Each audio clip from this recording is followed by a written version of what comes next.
ഇങ്ങോട്ട് നോക്ക്. എന്താ ആരാത്? അപ്പൊ നീ മതം മാറിയോ? മതം മാറിയതല്ല, വേഷം മാറിയതാ. ആരാ? ഞാൻ പുതിയതായിട്ട് ഈ പ്രസ്ഥാനത്തിലേക്ക് കടന്നു വന്നയാളാണ്. സ്നേഹത്തിന്റെ കടയിൽ ഒരു മെമ്പർഷിപ്പ് എടുക്കാനാണ് ഞാൻ തീരുമാനിച്ചത്. ഓക്കെ, വെൽക്കം ഡ്രിങ്ക് പോലെ മൂപ്പർക്കുള്ള വെൽക്കം മെമ്പർഷിപ്പ് റെഡിയാണ്. എന്തിനാണ് ഇങ്ങനെ തേക്കുന്നത്?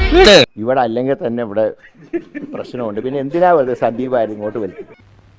പുരിയച്ചന് എന്നോട് വിരോധമൊന്നും തോന്നരുത്. ശ്രീ രാഹുൽ ഗാന്ധി നേതൃത്വം നൽകുന്ന കോൺഗ്രസിലേക്കാണ് ഞാൻ കടന്നു വന്നിരിക്കുന്നത്. ശ്രീ രാഹുൽ ഗാന്ധി നേതൃത്വം നൽകുന്ന കോൺഗ്രസിലേക്കാണ് ഞാൻ കടന്നു വന്നിരിക്കുന്നത്. ഇതേതാണ്ട് എലിക്കണിയിൽ സുന വെട്ടതുപോലെ. സുന വെട്ട എടുക്കാനും പറ്റില്ല, കെണി ചുമന്നുകൊണ്ട് നടക്കുകയും ചെയ്യണം. ചുമക്കാതെ പറ്റില്ലല്ലോ.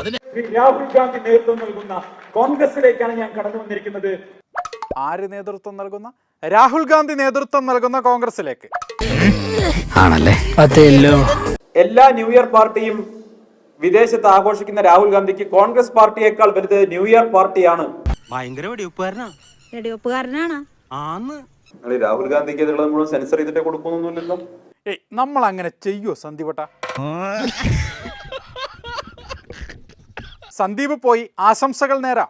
മുഹബത്ത് കാ ദുക്കാനിൽ സന്ദീപിന് വലിയ കസേരകൾ കിട്ടട്ടെ എന്ന് ഞാൻ ആശംസിക്കുക.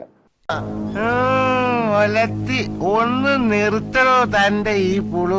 ഈ സ്നേഹത്തിന്റെ കടയിലെ മെമ്പർഷിപ്പ് എന്നും നിലനിൽക്കണം. അടുത്ത അസംബ്ലി ഇലക്ഷൻ കഴിഞ്ഞാൽ വീണ്ടും വെറുപ്പിന്റെ കടയിലേക്ക് മെമ്പർഷിപ്പ് എടുക്കാൻ പോകരുത്. എന്തോ കുത്തി പറയുന്ന പോലെ എനിക്ക് ഫീൽ ചെയ്യുന്നുണ്ട് കേട്ടോ. കുത്തിയില്ലല്ലോ, കുത്താൻ പോണല്ലേ ഉള്ളൂ. തുടർന്നുള്ള എല്ലാ കാലഘട്ടങ്ങളിലും രാഹുൽ ഗാന്ധിയുടെ നിലപാടിനൊപ്പം നിൽക്കണം എന്ന് മാത്രമേ ഞാൻ പറയുന്നുള്ളൂ. ഈ രാഷ്ട്രീയ സാഹചര്യങ്ങൾ എപ്പോഴാണ് മാറി മറിയുന്നെന്ന് പറയാൻ പറ്റില്ലല്ലോ. ഒരു മുൻകരുതൽ.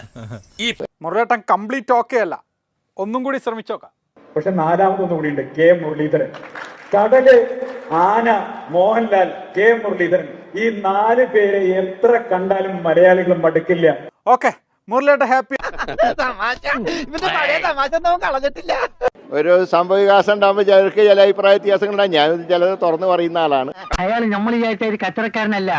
Very nice fellow. പൂർണ്ണമായിട്ടൊരു കോൺഗ്രസ്സുകാരനായി മാറിക്കഴിഞ്ഞു. മുരളിയേട്ട എന്തൊക്കെയായിരുന്നു? ആന, കടൽ, മോഹൻലാൽ, കെ മുരളീധരൻ, ഈ 4 പേരെയും മലയാളികൾക്ക് ഒരിക്കലും മടുക്കില്ല. ഞാൻ പോകുന്നു. Bye bye.